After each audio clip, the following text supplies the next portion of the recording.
A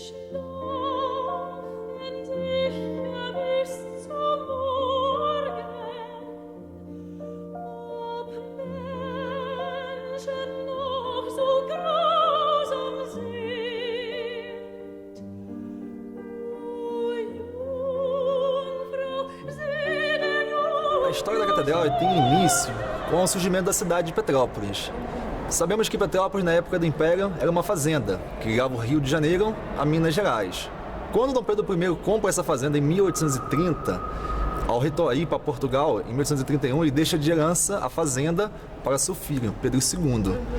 Quando Dom Pedro II ele arrenda essas terras ao engenheiro alemão Júlio Friedrich Keller para construir uma cidade, ele pede que deixe reservado um terreno para que construísse um palácio, onde seria essa casa de veraneio, onde hoje se encontra o museu. Um outro espaço seria reservado para construir um cemitério, até porque Petrópolis foi uma cidade colonizada por imigrantes e muitos deles já chegavam a Petrópolis debilitados, muitos morrendo. Então queria dar a eles um enterro digno, um espaço de um cemitério. E também pediu que reservasse um espaço para que fosse construída uma igreja que fosse em homenagem ao santo padroeiro da família imperial. Esse santo padroeiro da família imperial é São Pedro de Alcântara, que dá nome hoje à nossa catedral. A primeira importância é que este terreno foi doado pela princesa Isabel. Na continuidade, a catedral tendo ficado pronta, aqui tem o mausoléu, ou seja, 3 gerações da família imperial brasileira estão sepultadas aqui na catedral. Dom Pedro II, Imperatriz Teresa Cristina, Princesa Isabel e Conde D, Príncipe e Princesa do Grão-Pará.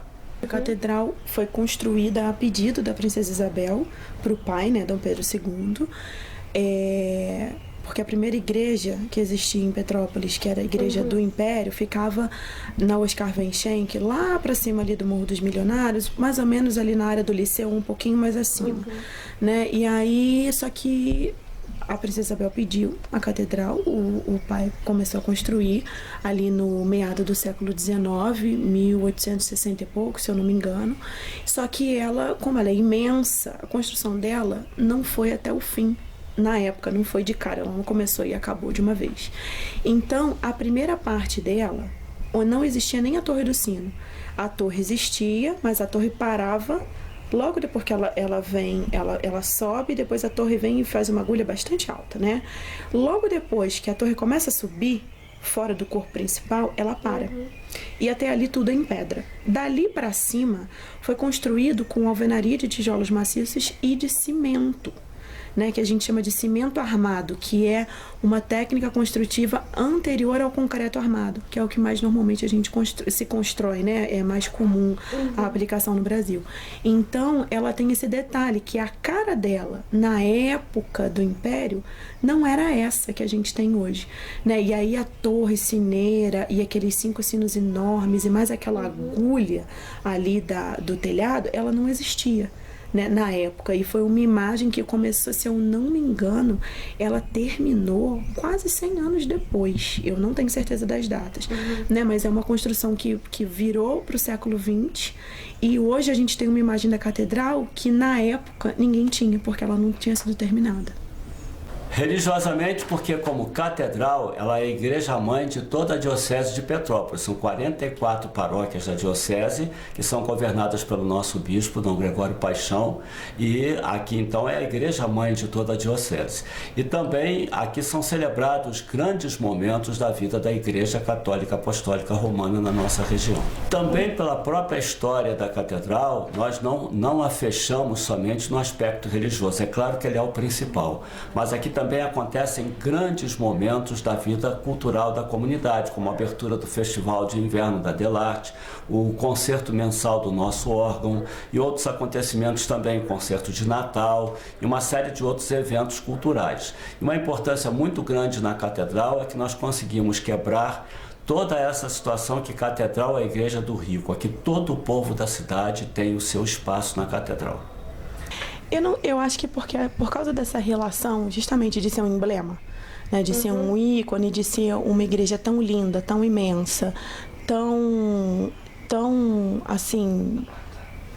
importante, e o casamento, nós mulheres fomos criadas vocês eu não sei mais, mas até a minha geração foi criada para que casem e tenham filhos, né? Acho que é uma coisa cultural, né? Isso vem passando de pai para filho e todo mundo quer ter neto, então isso teoricamente pressupõe que você tem que casar, então se você tem que casar, você tem que casar na igreja porque é tradição, né? Independente da sua religião e tal, é uma coisa que é da cultura brasileira, né? E quem não quer casar num lugar lindo, porque a gente foi criado para entender que o casamento, o dia do casamento é o dia mais importante da vida da mulher, né?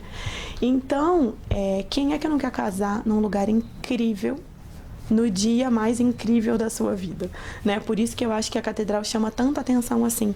Assim como em outros lugares, né? Tantas outras igrejas chamam tanta atenção. Por exemplo, no Rio de Janeiro, a Candelária, né? No centro. Quem não quer casar na Candelária? Porque é imenso. Porque é linda, né? E você num dia tão importante assim, né? É um marco na vida da pessoa, né? Independente de religião ou não, independente da maneira como aquilo aconteça, você casar é formar a sua própria família, né? Você não está você não está sendo um resultado de uma família que se formou. Você agora está sendo o gerador de uma nova família, né? Então, é de fato uma situação muito importante. Então, assim, quem é que não quer o melhor para o dia mais importante da própria vida, né? Então acho que é por isso que eu acho que a catedral chama tanta atenção. Aqui vem pessoas de toda parte do mundo. Aqui vem pessoas que vêm em busca do lado religioso, por ser uma igreja. Tem pessoas que vêm em busca do embelezamento, por ser uma arquitetura que chama atenção, por ser muito bonita. Vem pessoas que vêm para conhecer a história. E aqui se mistura não só a história religiosa com a história imperial. Então aqui tem reações de tudo. E as pessoas ficam muito assim, surpresas ao saber dessa história do São Pedro de Alcântara como um santo padroeiro do Brasil, porque muitas pessoas se confundem. Acham que Dom Pedro morreu e se tornou santo. Da igreja é o mesmo nome do imperador, São Pedro de Alcântara.